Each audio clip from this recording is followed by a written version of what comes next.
Sharqi Turkistondagi irqiy kamsitish va hukumat qo'llagan zulmni ochiq tanqid qilganlik uchun muddatsiz turmaga qamalgan Uyg'ur kishilik huquq tashabbuschisi va professor Ilhom To'xtining qizi Javhar Ilhom xalqaro kechirim tashkiloti bilan birlikda dadasining qo'yib berilishini talab qildi.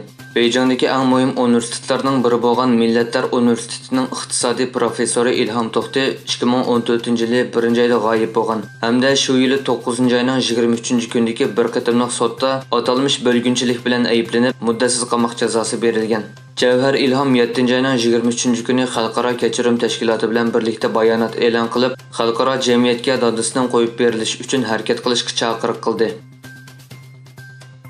Sharqi Turkiston inson haqlarining ko'zitish jamiyati nomli tashkilot tomonidan tayyorlangan Sharqi Turkistonda davomlashayotgan diniy besim, islom vahimasi va islomni xitoychalashtirish o'rinishlari nomli turkcha dokladni tonishtirish murosimi va ilmiy muhokama yig'ini o'tkazildi.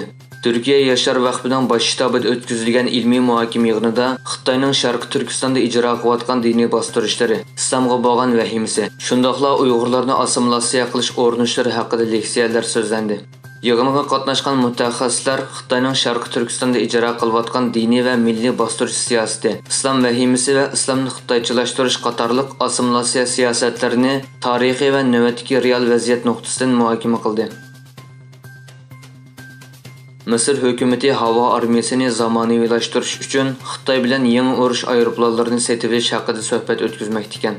Rasmiy manbalarda Misr havo armiyasining J-10 va J-31 urush aeroplanlari to'g'risida suhbatlashayotganligi e'lon qilindi. Azam baholiq J-10 dan boshqa Misr yana Avstraliya bu rayonda aktiv ishlatadigan F-35 tiplik aeroplanlarga qarshi J-31 urush aeroplaniga yaqindan qiziqadi. Misr armiyasi yaqinqi yillardan buyon Avstraliya bilan Amerikaning qo'yiq harbiy munosabatiga qarshi Xitoy bilan bo'lgan harbiy savdosini ko'paytgan. Yaponiya kabinetining bosh kotibi Hayashi Yoshimasa 24-iyul Rossiyaning 13 Yaponiya fuqarosiga yurgizgan embargosi to'g'risida to'xtalib, Rossiyaga rasmiy e'tiroz bildirganligini bildirdi. Moskva hukumatining jazosining Yaponiya shirkatlarining Rossiyadagi qonunliq faoliyatini cheklaydiganligini o'ttirg'a qo'ygan Hayashi buni qat'iy qabul qilib bo'lmaydi dedi. Rossiya Tashqi ishlar ministrligining 23-iyul seshanba kunidagi bayonotida Yaponiyaning Ukrainadagi alohida harbiy harakat doirasida Rossiyaga qaratgan jazosini davomlashtirayotganligi eskartildi. Bu jazolarga qarshi Toyota motorining raisi Akio Toyoda, Yaponiya xalqaro hamkorlik organining raisi Akihiko Tanaka va Rakuten shirkatining qo'rg'uvchisi Hiroshi Mikitani qatorliq 13 Yaponiya fuqarosining Rossiyaga kirishining muddasiz cheklanganligi o'ttirg'a qo'yildi.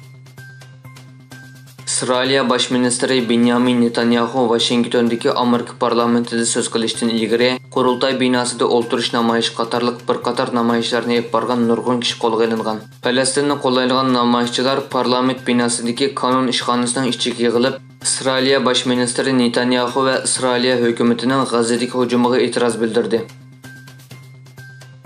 Xabar qilinishicha, Xitoy tashqi ishlar ministri Wang Yi Guangzhouda Ukraina tashqi ishlar ministri Dmytro Kuleba bilan ko'rishgan. Xitoy tashqi ishlar ministrligining bayonotchisi Mauning bu haqda Xitoyning tinchlik suhbatining asliga kelish uchun davomli ijobiy rol o'ynashga tayyor ekanligini aytgan. Kuleba bo'lsa, agar Moskva samimiy suhbatlashishga tayyorlansa, Kiyev Rossiya bilan ma'lum bosqichda suhbatlashishga tayyor degan.